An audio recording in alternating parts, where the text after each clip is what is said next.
آج مدرسہ ضیاء برکات کے بچوں کا امتحان ہم نے لیا، تو جو مدرسے کے بچوں کی تعلیم کا نصاب ہوتا ہے، عموماً مدرسین حضرات اپنی ذمہ داری کو سر انجام دیتے ہیں اور جتنی تعلیم مقرر کی ہوتی ہے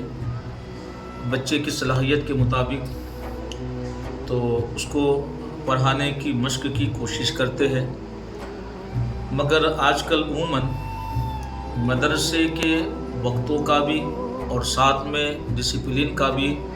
خیال رکھنا یہ ماں باپ کی ذمہ داری ہوتی ہے۔ تو عموماً مدرسے کے جو اوقات کی پابندی ہوتی ہے، بچے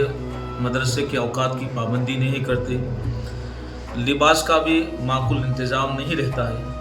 لیکن اسکول کے وقت کا بھی انہیں خیال رکھنا ہوتا ہے، ساتھ میں ان کے لباس کا بھی۔ تو دینی تعلیم کے لیے مدرسے کا بہترین انتظام ہو، بچے شوق کے ساتھ مدرسے جائے، یہ اولین ذمہ داری ماں باپ کی ہے۔ بچہ جب اچھی اسکول میں آپ بچے کو پڑھاتے ہیں، ساتھ میں اس کی عمدہ فیس آپ اس کی رقم ادا کرتے ہیں، اور اس تعلیم کو جو اس نے اچھے اسکول میں حاصل کی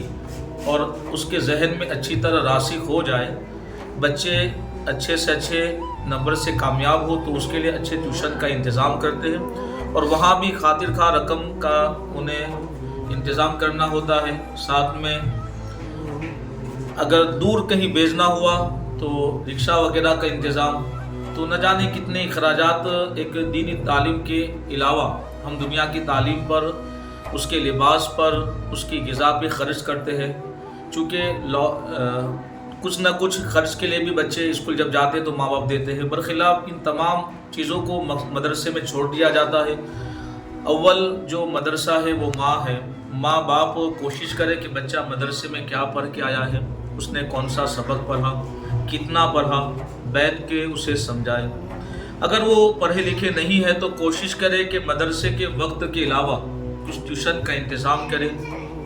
جس طرح اسکول میں اچھی تعلیم کے باوجود کوئی اعتراض نہیں کرتا کہ استاد، اس کے ٹیچر نے اسے کتنا پڑھایا، ٹیچر تو پڑھا کے اپنی ذمہ داری پوری کرتے ہیں، ماں باپ وہاں اعتراض نہیں کرتے، برخلاف مدرسے کے استادوں کو آسانی کے ساتھ ٹارگٹ بھی بنایا جاتا ہے کہ مدرسے کے معلمین کیا کر رہے ہیں۔ اگر ہم حکومت ہند کے مطابق اگر قانونی تنبیہ کرے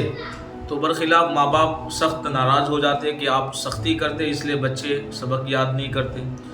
اور جو ماں باپ اپنے بچوں کی شکایت لے کے مدرسے پہنچتے ہیں تو بچہ جری ہو جاتا ہے اور یہ سوچتا ہے کہ میرے استاد اگر مجھے سزا دے گے جو مناسب سزا ہے قانون کے اعتبار سے، اسے اگر زیادہ دیر تک کھڑا رکھا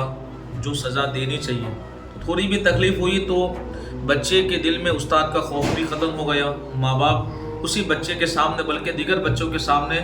اس استاذ کی شکایت کرتے ہیں کہ آپ میرے بچے کو سزا کیوں دیتے ہیں، محبت کے ساتھ سزا دینی چاہیے۔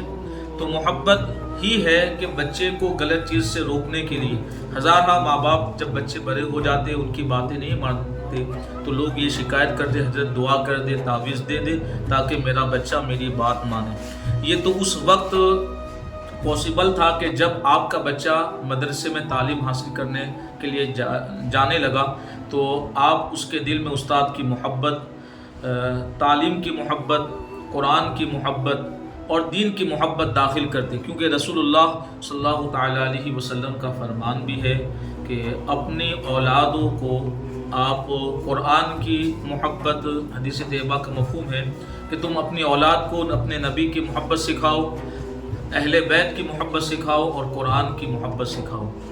تو ظاہر سی بات ہے محبت سکھانے کے لیے ضروری ہے کہ ہمارا عمل بھی اس بات کی گواہی دے۔ کبھی کبھی وقتاً فوقتاً استاد کی عظمت، قرآن کی تعلیم کی عظمت، اہل بیت کی عظمت والدین اپنے بچوں کو سکھائے کہ رسول اللہ صلی اللہ تعالیٰ علیہ وسلم صحابہ سے کیسے محبت کرتے، صحابہ کے بچوں سے کیسے محبت کرتے۔ تو بچوں کا ماحول اچھا لگا، مگر جیسی کامیابی چاہیے ویسی کامیابی نہیں ملی۔ 50% رزلٹ صحیح ہے تو یہ استاد کی جو ذمہ داری وہ نبھا رہے ہیں، لیکن والدین کو جو ذمہ داری نبھانی ہے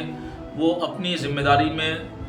پورے نہیں اتر رہے، اس لیے انہیں کوشش کرنی چاہیے۔ قرآن مقدس کا فرمان بھی ہے یا ایھا الذین آمنوا قوا انفسکم واہلیکم نارا، ایمان والو تم اپنے آپ کو اور اپنی فیملی کو جہنم کی آگ سے بچاؤ۔ تو اس کا واحد ذریعہ یہ ہے کہ خود دین سیکھو اور اپنے بچوں کو دین سکھاؤ،